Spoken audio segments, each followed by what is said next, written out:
আসসালামু আলাইকুম, শুভেচ্ছা, স্বাগতম। প্রিয় দর্শক, ছোট্ট একটা সংবাদ যে বাংলাদেশের অন্তর্বর্তী সরকারের প্রধান উপদেষ্টা ডক্টর মোহাম্মদ ইউনূস কাতারে সফরে যাবেন। ওই ব্যাপারে ছোট্ট একটা সংবাদ। কাতার সফরে যাচ্ছেন প্রধান উপদেষ্টা। আর্থনা আমাদের পৃথিবীর শীর্ষ সম্মেলনে যোগ দিতে আগামী 21 এপ্রিল কাতারের উদ্দেশ্যে যাত্রা করবেন অন্তর্বর্তী সরকারের প্রধান উপদেষ্টা ডক্টর মোহাম্মদ ইউনূস। সম্মেলনটি দ্বিতীয়বারের মতো আয়োজন হতে যাচ্ছে। জানা গেছে আগামী 22 থেকে 23 এপ্রিল কাতার ফাউন্ডেশনের উদ্যোগে দোহায় আর্থনা শীর্ষ সম্মেলন অনুষ্ঠিত হবে। এতে স্পিকার হিসাবে যোগ দেওয়ার জন্য এরই মধ্যে আয়োজকদের পক্ষ থেকে ডক্টর ইউনূসকে আমন্ত্রণ জানানো হয়েছে। কাতার ও অন্যান্য উষ্ণ দেশগুলো জলবায়ু পরিবর্তন ও শুষ্ক পরিবেশের সঙ্গে খাপ খাইয়ে নিতে করণীয় নির্ধারণে এ সম্মেলনের আয়োজন করা হয়েছে।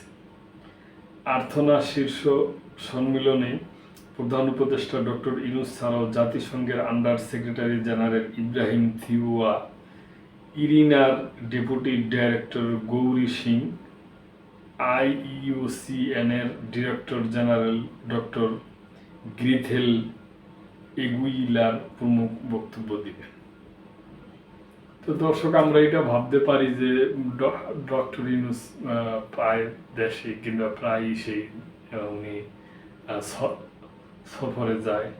এটা আমরা অন্য চোখে না দেখে পজিটিভভাবেই দেখি। তার কারণ হইল উনি একজন বিশ্ববরেণ্য লোক।